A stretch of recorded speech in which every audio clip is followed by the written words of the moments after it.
Dili matukib nga mga bahandi. Hunyo 28.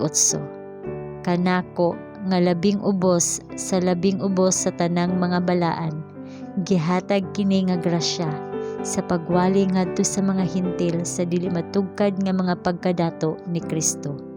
Efeso Kapitulo 3 versikulo 8. Dili tungod sa bisan unsa nga pagdili sa bahin sa Dios nga ang mga bahandi sa iyang grasya dili modagayday sa yuta ngadto sa mga tawo.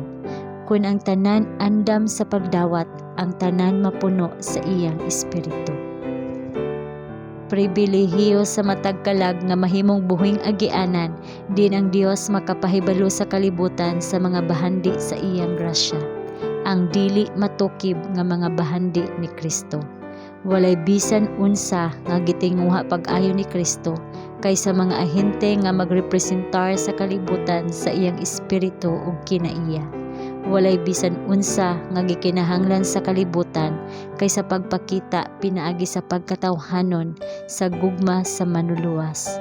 Ang tibuok langit nagpaabot sa mga agianan diin mabubo ang balaang lana aron mahimong kalipay ug panalangin sa kasing-kasing sa tawo.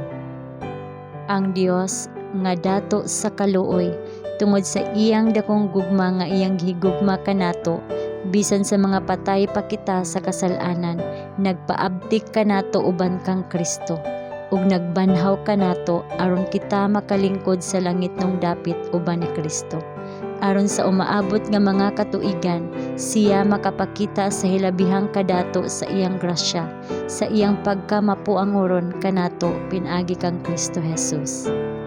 Mao kana ang pulong diin si Pablo nga tigulang, usa ka binilanggo ni Hesukristo nga nagsulat gikan sa iyang bilangguan sa Roma, naningkamot sa pagpahayag sa atubangan sa iyang mga kaigsuonan, niya nang iyang nakaplagan nga pinulungan nga dili igo sa pagpahayag sa kahupnganan niini.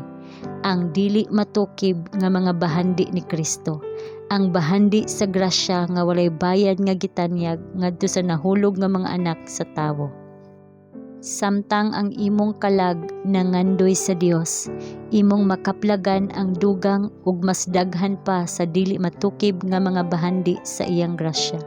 Samtang kamo mamalandong niini nga mga bahandi, kamo makapanag-iya niini ug mopadayag sa mga merito sa sakripisyo sa manluluwas, ang panalipod sa iyang pagkamatarong, ang kahingpitan sa iyang kaalam, ug ang iyang gahom sa pagrepresentar kanimo sa atubangan sa Amahan nga walay buling ug walay ikasaway.